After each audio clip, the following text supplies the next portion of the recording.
I'm Holly Scott and my world changed 2 weeks after my 22nd birthday.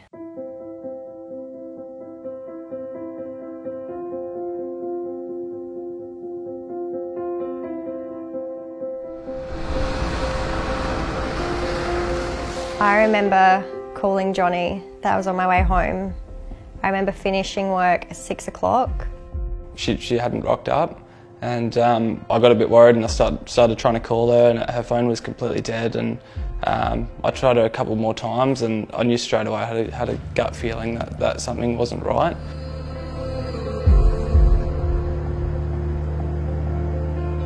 It only took about 2 minutes of driving, and then I saw the back of her car sticking out from behind a bush. I was like, oh geez, like I wonder if she's alive, and I ran over to the car, looking down at Holly's legs. They were twisted in a really sort of unnatural way, and they were really swollen, and I started to look at the bigger picture and realised how serious it really was.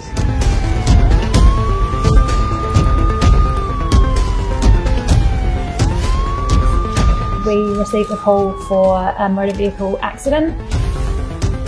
Johnny was there already.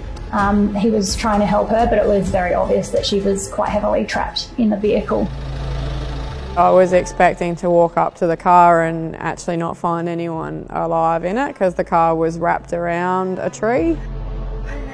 The car was so wrecked, like beyond anything like I'd ever seen. The steering wheel was sitting on literally the other side of the dash. Holly was literally just twisted around in the tiniest spot imaginable. The initial assessment from the ambulance people was that the injuries were significant, potentially life-threatening.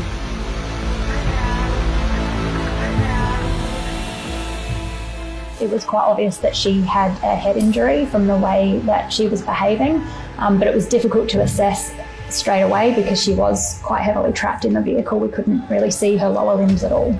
Someone's trapped like that, then they need to be out within an hour, and any longer than that, their survivability is not as great. Holly's was substantially longer than that.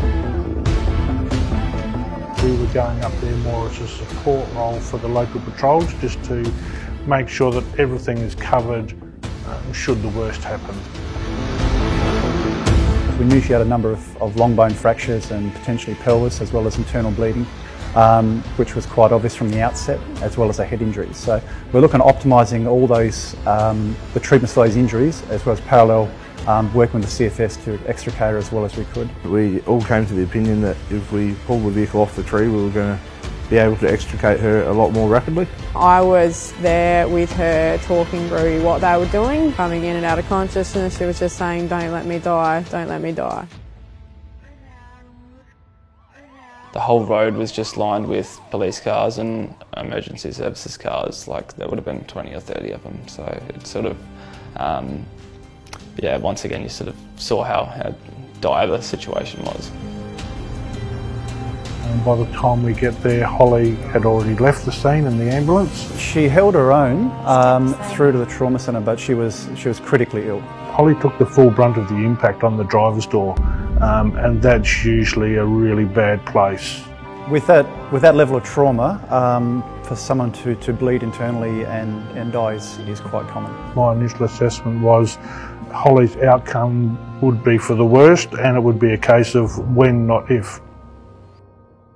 I had a new full-time job, best friends, a new relationship, and then everything changed.